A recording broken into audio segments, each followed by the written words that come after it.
Good evening, everyone. I'm Zen Master Sebastian Rizzon, founder of the Zen Art Center and the Mind Lightway School of Zen. What is the mind? We all know we have a mind, right? But how many of you can tell me what your mind is? In last month's Dharma talk, I made a metaphor that your mind is like a mirror because your mind reflects whatever comes in front of it. However, if you cling to certain views and ideas, it's like taking a photograph and becoming attached to that picture. The photograph might represent what something was, but it's not what reality is. The same thing happens when we cling to the mental constructs that we've created in our mind to help us understand reality. When we cling to our conceptual thoughts about reality, it's like clinging to pictures of reality. These representations can be helpful, but they're not a completely accurate reflection. If we get too attached to our thoughts, opinions, and desires, it's like being attached to certain views of reality, and it can obscure the way we see things. When your view of reality is obscured by your thoughts, it can make it difficult to respond to situations appropriately. This can lead to all sorts of problems. If you become attached to your thoughts, it means you're detached from reality. Detached means separated. It implies that your mind is not in the moment. When I say don't be attached to your thoughts, it doesn't mean to be detached from reality. It means to completely immerse yourself in the reality of each moment. Not being attached means don't cling to anything that passes in front of the mirror. And don't cling to your opinions about what happens. It doesn't mean being indifferent either. It means that when something comes in front of the mirror, you see the situation for what it is. As the situation changes, you don't hold on to the past. You just stay continuously engaged with what is in the mirror. Zen practice teaches you to stay focused on what is in the mirror. This means paying attention and staying fully engaged with what is in front of the mirror in every moment. Then you can respond appropriately to every situation. This means that your mind is reflecting the truth 100% in every moment. This is the purpose of Zen practice, and it's what the word Zen actually means. Zen is an English word derived from the Chinese word Chan, which is the shortened version of the word Chana, which was a Chinese transliteration of the Sanskrit word dhyana, or the Pali word jhana. Zen dhyana is a state in which awareness remains unbroken, continuously engaged with what is present in the consciousness. It doesn't necessarily require an external object, a thought, or an action, but instead refers to the sustained flow of attention without distraction. Theoretically, anyone can reach this state at any time. However, most people are so attached to their thinking that they can't achieve this state easily. True dhyana arises naturally without effort, but most people are so conditioned to think about the world conceptually that they can't engage directly with what is present in every moment.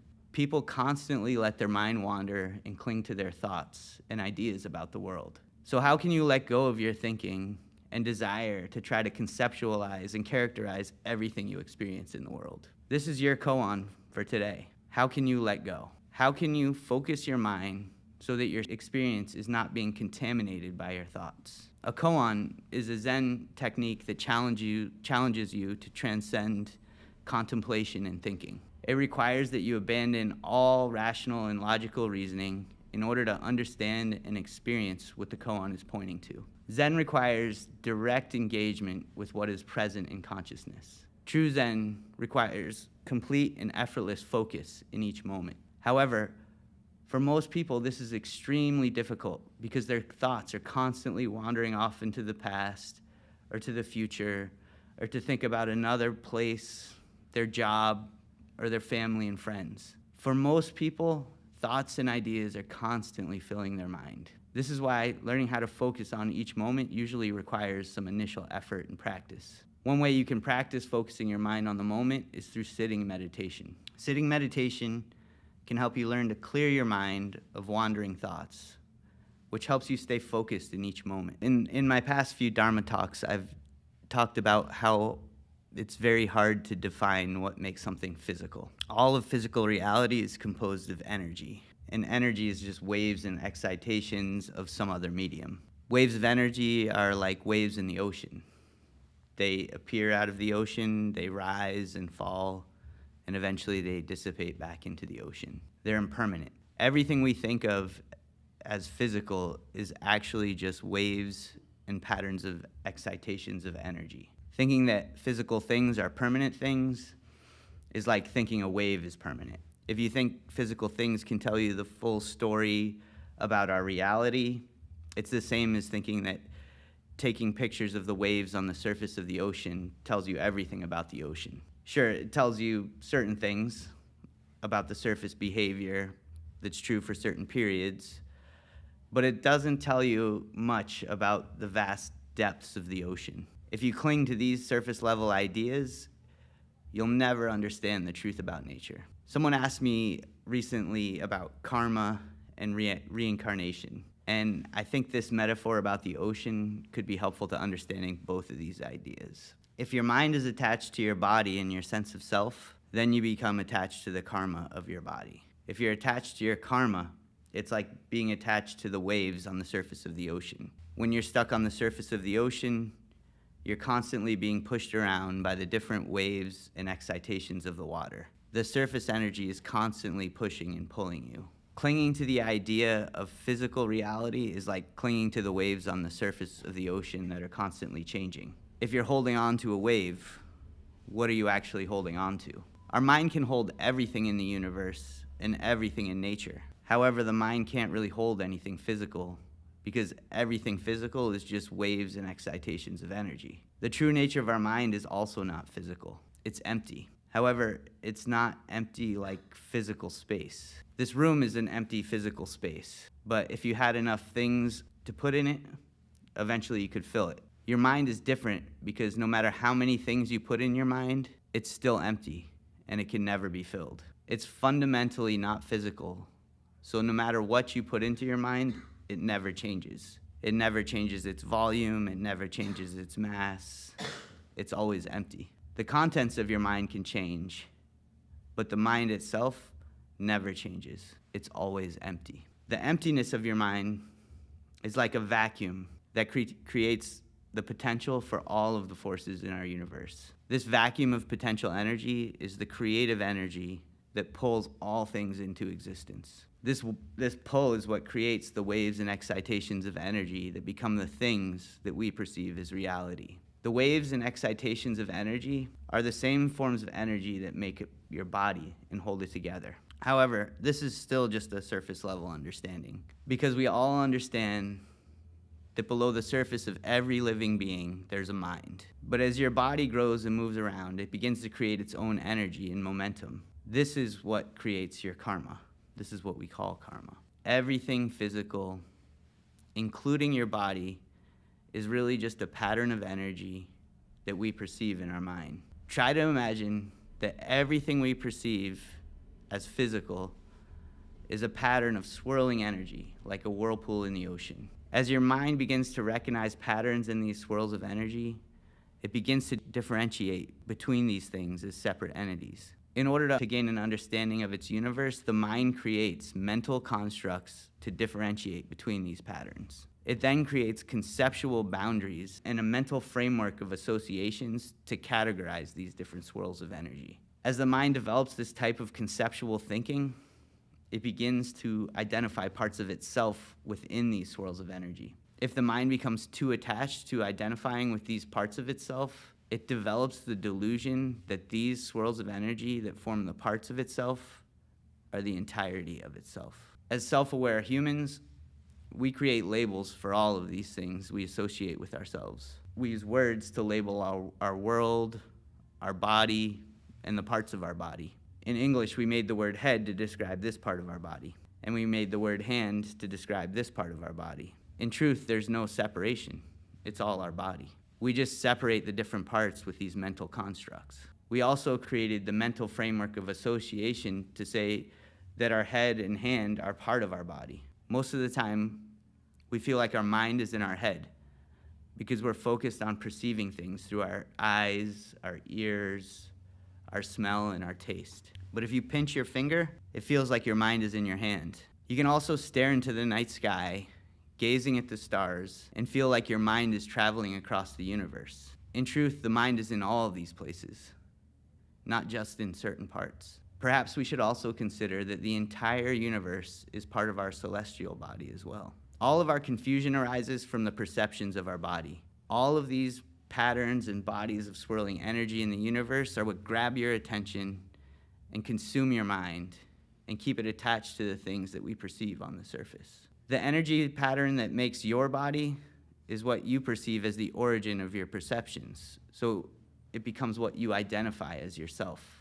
In truth, your perceptions require energy going both ways. All energy requires both a source and a destination to be perceived. Your body is essentially like a whirlpool of energy that's constantly sucking in energy, and it's simultaneously sending out ripples of energy away from it into the universe. The swirling energy of your body creates what we perceive to be your life. When we're alive, we perceive the energy of the universe through our bodies. All of our senses are receptors of energy. When we're alive, we perceive life to be a cycle, a complete circle. It starts with birth and it ends with death. But that's only basically a two-dimensional surface view of a deeper, multi-dimensional reality. I frequently ask people this koan: where do you come from before you were born? And where do you go after you die? Most people don't have an answer, but most of them don't think that they magically appear and disappear. Their intuition tells them they came from somewhere, and that after they die, they'll go somewhere. Most religions have some sort of version of this story as well. Science has its own version of this story too. Things in nature do not just magically appear and disappear. The law of conservation of energy in physics tells us that energy can't be created or destroyed. It can only change forms. Theoretically, this law applies to everything in nature, and you can also see this principle at work in our lives. During our lives, we create all types of energy and momentum with our bodies that affects our environment. Sometimes you can even see evidence of how the energy of someone's life creates momentum that lasts for a long time after the person's gone. I could name a handful of books that created momentum for decades or even centuries after the author passed away. The ideas carried the energy of the person, and they lived on in their own form. In truth, when we die, only our body is gone, but the energy that we create during our lives just changes form and continues. This is exactly what the law of conservation of energy tells us happens. After we die, the energy and momentum that we create within our whirlpools of our life is still there, even though we can no longer perceive it or measure it in a tangible way. The energy just transforms and continues on. Eventually, this energy takes on a form that we as humans can perceive again, as a life form. We typically refer to this transformation of energy as birth, although many cultures around the world, including Buddhism, call this reincarnation, because it's just a transfer of that same life energy. If you view these events as a process that happens on the surface level, you can see a series of cause and effects that lead to the creation of a body. But we still have no account for where the mind or consciousness comes from during that process. This is because we only have a superficial view and a surface level understanding of how things work. To understand the truth of how things work, you have to be able to see below the surface. In order to get a different perspective, you have to learn to release yourself from the energy of the waves that keep your mind stuck on the surface. You have to allow your mind to sink into the depths below so that it can understand what is beneath the waves. So how can you do this? If you think of every being as a whirlpool in the ocean, what's at the center of this whirlpool? Every whirlpool spirals down to a point at its center, which leads into the depths of the water. Every being has that same point at the center of their being. To understand where that point is, you have to remain completely focused and centered on that point until you completely understand it, 100%. In Zen, we call that point the mind. The mind is the center of our being. In Zen, we constantly challenge ourselves to answer this koan: what is the mind? That question is the seed at the center of our being, and we focus the light of our mind on that seed until we can see it blossom. The key is to learn how to focus your mind and be completely centered in every moment until it becomes effortless. This is the meaning of Zen or dhyana. When you allow your mind to flow to its center, it goes below the surface, below the waves and whirlpools. When you're completely centered in a state of dhyana, you get a different perspective and recognize that all of these waves and whirlpools are merely different formations and mental constructs of the same mind. It's one thing to intellectually understand or believe what I'm telling you, but that's not really the point of Zen. Whatever you think about what I'm saying is not actually important at all. You have to prove or disprove everything you believe until you know for sure, 100%. The point of Zen is for you to prove this for yourself. This means you have to experience it for yourself. And the only way to experience this is to be completely focused and centered in every moment. When I teach Zen, I try to make people aware that there are a number of ways to learn how to focus your mind. I showed you a sitting meditation technique at the beginning of this class, and you can use that to focus your mind. Another important aspect of Zen is learning to keep your mind completely focused no matter what you're doing, without letting your mind wander off into different thoughts. This means treating everything you do as a mantra. You can do this by completely staying focused on everything that you're doing. That might sound easy, but it's not actually always easy to do. There are always thoughts that can distract you and pull your attention away from the present moment. You can learn to get better at focusing on the present moment by practicing moving meditation. I find that for most people, it's helpful to practice moving meditation with an activity that you enjoy. It could be an art form like drawing, writing, or making music. It could also be a form of physical exercise like yoga, riding a bike, weightlifting, or even going for a walk. For me, I learned how to do this through practicing martial arts. It's even more helpful if the activity you're doing demands your attention.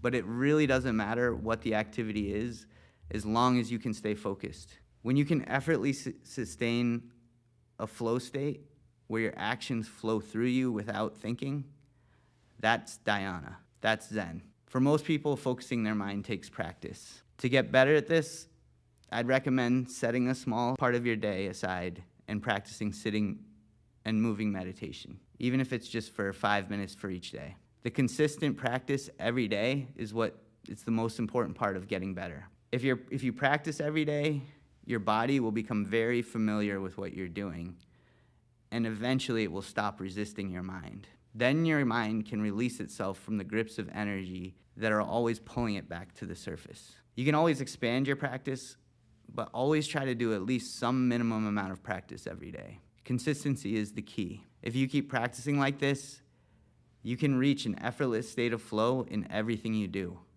whether it's eating, doing the dishes, cleaning your room, or the work you do at your job. If you keep going and keep your focus centered in every moment like this, you can directly experience the mind at the center of your being. It lies just below the surface of everything we perceive. When you experience this, you can completely 100% understand the mind. This is what we call getting enlightenment.